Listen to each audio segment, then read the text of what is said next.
көпчүлүк сурайт да, мисалы алса, канткенде мен ушундай кризистен чыгам, канткенде мен ишим оң болуп кетет, канткенде мен ушу банкрот болбой калам, канткенде стресстен чыгам.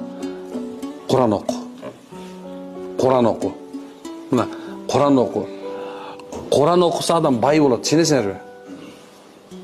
Кээ бирлер мындай эметкенде айтып жүрдүм, молдокем, Куран окуп койдуң, движение кылбай эле, Куран окуп жатып.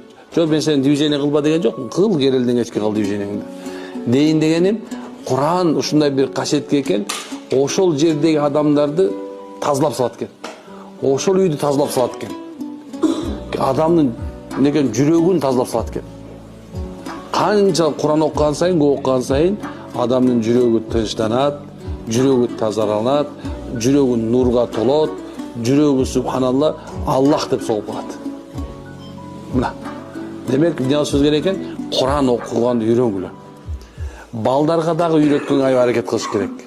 Анткенсе, эгерде сен балаңа Куранды үйрөтүп кое турган болсоң, Куран анын калган нерсени баарын өзү үйрөтүп коет. Ушундай. Балдарыңарга дагы көңүл бургула. Кимдин баласы Куран окуганын билбесе, анда субханалла эмне экен?